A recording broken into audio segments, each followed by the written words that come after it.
Maka zikir itu ada tingkatannya 3. Tingkatan zikir, Pak. Pertama, zikir menyebut. Ya, ini tingkatan zikir nih. Nabi ditanya, "Wahai Rasulullah, apakah zikir yang paling utama?" Apa kata Nabi? Zikir yang paling utama adalah yang paling utama dibaca oleh malaikat di langit. Subhanallah wa bihamdi, subhanallahil azim. Yang tadi Bapak baca ya.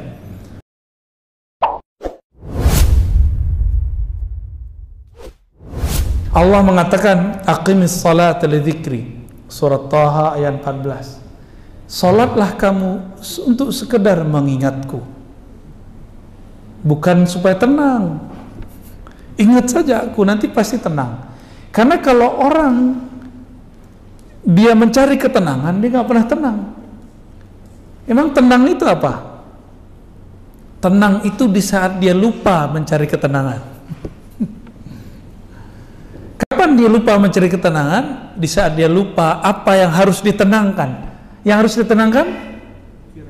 Pikiran, hati. Lupakan itu, baru masuk ke zikrullah. Maka zikir itu ada tingkatannya 3. Tingkatan zikir, Pak. Pertama, zikir menyebut. Ya, ini tingkatan zikir nih. Kalau kita buat tingkatan zikir, zikrullah ya.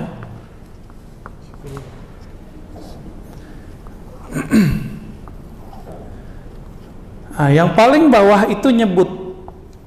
Sebut aja dulu, mau 100, mau 2.000, sebut aja dulu. Lalu zikir tingkat kedua apa? Ingat. Nah, kalau ingat itu kolbu yang main. Ya, ini kalau ini di lisan. Kalau ini di kolbu. Kalau ini dia bahkan lupa dengan kolbunya. Nah, inilah zikir ruh. Zikir ruh itu ma'rifat, mengenal Allah. Pernah nggak Bapak nyebut-nyebut seseorang tapi kita belum kenal, baru tahu di sosial media ternyata dia di samping kita? Pernah nggak? Karena belum kenal. Ada orang udah kenal sama dia, biasa aja, nggak perlu nyebut-nyebut. Ya, kita sebut-sebut dia. Ya. Bapak ini kalau sesekali ketemu orang, minta foto sama orangnya. Tapi kalau udah sering ketemu, minta foto nggak? Enggak, udah ada fotonya di kolbu. Ya, nggak perlu minta begitu.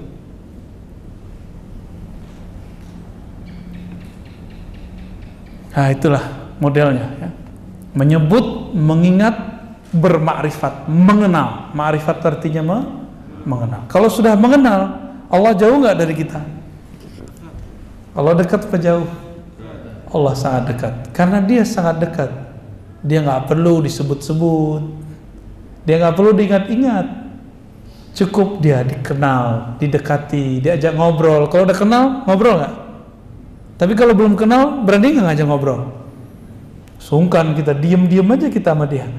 Maka zikir tertinggi adalah zikir mengenal.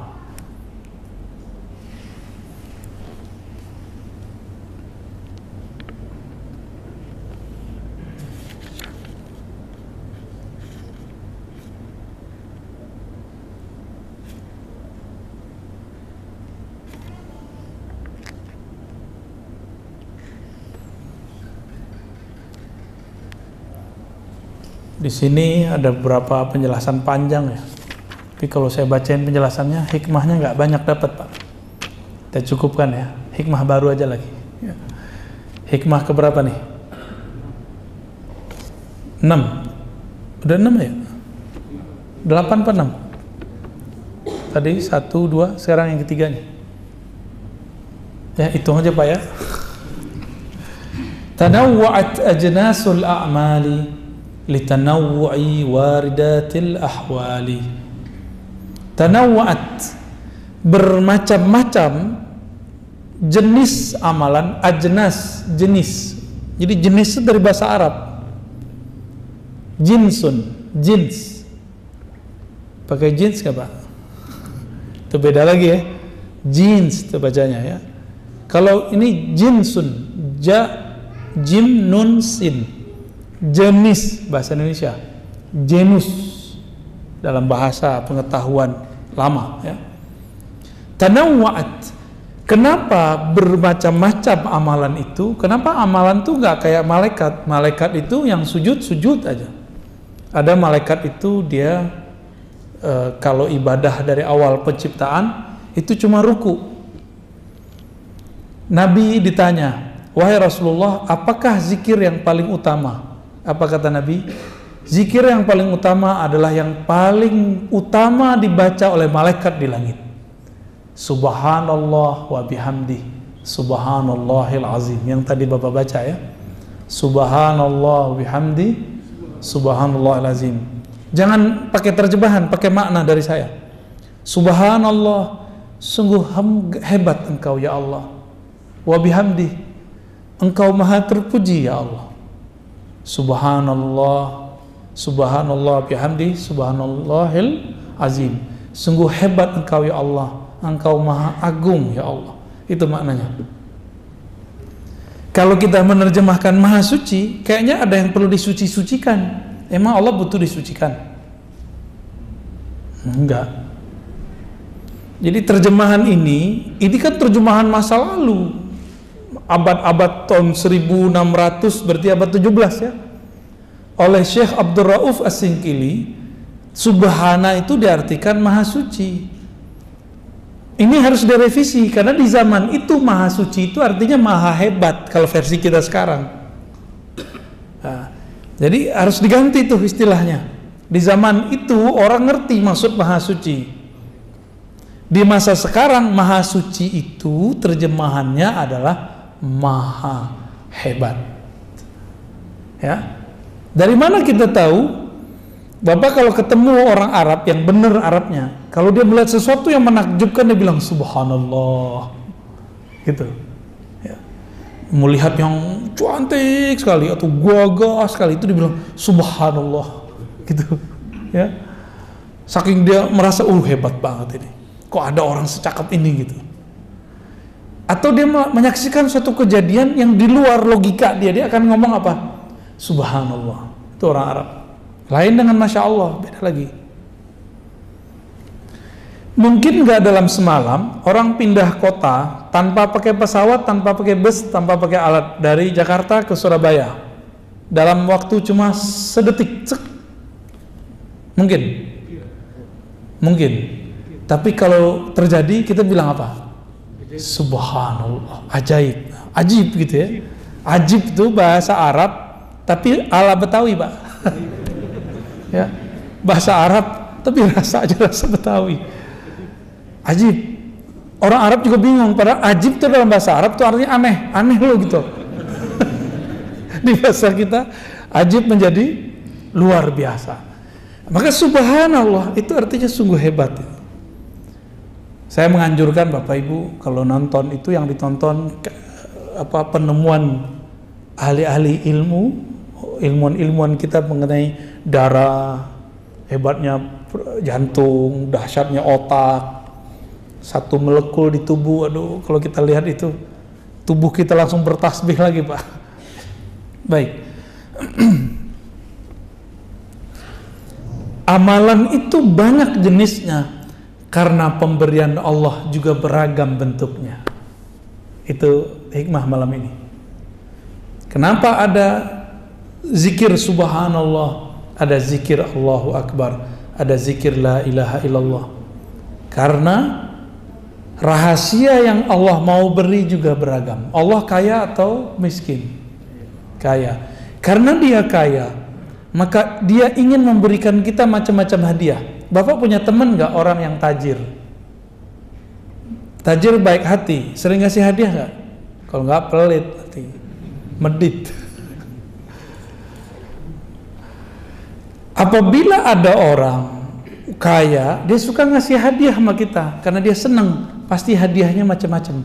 Kadang ini, kadang itu, kadang ini, dan kadang-kadang surprise. Allah lebih kaya daripada yang kita bayangkan. Dia ingin kita menerima itu, tapi Allah Subhanahu wa Ta'ala ingin kita siap menerimanya. Allah nggak butuh tasbih, kita nggak butuh. Allah nggak butuh sholat, kita nggak. Yang Allah mau dari kita adalah engkau siap-siaplah menerimanya. Gitu. Kita mau kasih motor ke anak kecil umur 10 tahun, tanda sayang atau bunuh? Ya, konyol atau hebat? Konyol itu. Allah itu ingin memberi sesuatu, hambanya itu siap gitu. Maka anak-anak muda nih, ya, yang suka main sosial media, nggak usah haus popularitas, nggak kuat nanti kalau populer. Ya. Orang yang menghambakan popularitas tersiksa. Kalau satu orang dislike tuh tersiksa. Ya, ada orang ngeritik dikit, sakit hati. Kalau hamba syuhrah, abdus syuhrah, hamba popularitas. Kan sekarang anak-anak cita-citanya kalau ditanya, Dek, Bang, mau jadi apa? YouTuber. Aduh, Masya Allah. Saya kaget-kaget tuh anak-anak ditanya begitu sekarang. Dia nggak tahu resikonya. Orang kalau sudah terkenal dengan satu brand, dia harus memaksakan dirinya seperti itu, dan itu sandiwara yang paling menyiksa diri. Bapak tahu orang yang nyanyi pop yang umuran Bapak itu loh, Pak? Ya, bukan yang di Indonesia. Kan ada tuh yang orang Palembang tuh, siapa namanya? Yang pernah di TVRI terus dipecat. Bukan, masih hidup. Siapa namanya gitu? Itu kan keluarga dia keluarga musisi segala macam. Itu terkenalnya ngepop, tapi di rumah ngedangdut, Pak. Tapi kalau dia main dangdut di luar, itu merusak brandingnya. Itulah popularitas. Saya dulu pernah diundang oleh seorang motivator bersama teman-teman saya. Kebetulan waktu itu kita ngurusin lembaga dakwah. Si motivator ini ingin mengajari ustadz. Nah, bayangin coba. Hebat tuh ya. Hebat bener ya. Ingin ngajarin ustadz nge-brand dirinya. Nah, kita tuh harus nge-brand diri ya. Oh, kita dengerin aja dia main. Nge-brand oke, bagus. Akhirnya ada yang nge-brand diri pakai warna baju. Ya kan? Ada kan ustadz dengan baju tertentu? Ya boleh-boleh aja sih, Pak. Dulu ada rame tuh Pandawa 5 tuh, ada kan? Yang nggak ada tuh Ustadz Petruk tuh, nggak ada tuh. Macam-macam. Jadi mereka membuat branding. Itu pengaruh beberapa motivator ini. Saya tahu beberapa motivator ini menggurui si Ustadz, yang sebenarnya Ustadz itu adalah seorang guru. Nggak sopan bener ya. Mungkin niatnya bener baik supaya Ustadz ini punya kualitas hidup yang setara dengan para motivator. Enggak, Ustadz itu jalan hidupnya beda. Ya. Terus terakhir dia bilang apa? Ustadz itu kalau ceramah harus memperhatikan sound. Terus apa lagi? Harus bertarif. Waduh. Itu teman-teman saya yang ikut rata-rata rusak karena sifat motivator. Ya beda, Pak. Kalau ustadz tuh dengan motivator tuh beda. Ustadz tuh dia ngomongin Allah sama akhirat. Walaupun dia butuh duit, dia nggak boleh ngomong. Ya nggak boleh dia ngomong. Itu brandnya tuh Allah. Semua brand itu Allah udah. Jadi nggak usah si ustadz tuh kemudian harus di brand dengan warna baju, di brand dengan biar terjaga brandnya, kalau datang harus mobilnya bagus. Nggak mesti. Kalau ada rezeki ya beli mobil, kalau enggak ya apa adanya aja. Ustadz tuh harus pakai baju tertentu, apa serban tertentu, ya salam, itu nyiksa diri. Apakah dengan miring sedikit begini ilmunya berkurang, Pak? Nggak ada urusan. Kok ini dimiringin dikit, emang berubah? Nggak berubah ilmunya. Kalau emang ilmu ada di dalam akan berubah. Saya datang ke sini pakai sarung, pakai gamis. Bapak karena udah kenal, Bapak biasa aja, ya kan? Karena saya juga biasa, Bapak biasa juga kan? Saya datang sebagai orang biasa, nggak pakai tarif-tarifan, Bapak santai kan? Kalau nggak Bapak deg-degan juga Pak. Kita udah bayar nih, udah panjer nih, deg-degan juga. Maka di Quran di surat Yasin itu jelas kalam Allah. Ittabi'u man la yas'alukum ajra. Ikutilah orang yang tidak minta tarif. Mereka lah orang-orang yang dapat hidayah. Kalau bahasa Imam Malik, wa ma lillahi baqiyah. Suatu karir, karya, kinerja, dakwah karena Allah pasti kekal. Kita ini gak ada yang sempurna Pak, tapi kalau kita nempel kepada Allah, sempurna jadinya. Semua kita punya dosa, tapi kita nempel kepada ampunan Allah, kita diampuni oleh Allah. Salat kita gak ada yang bagus, tapi kalau kita nempel kepada ridha Allah, Allah akan baguskan salat itu, ya.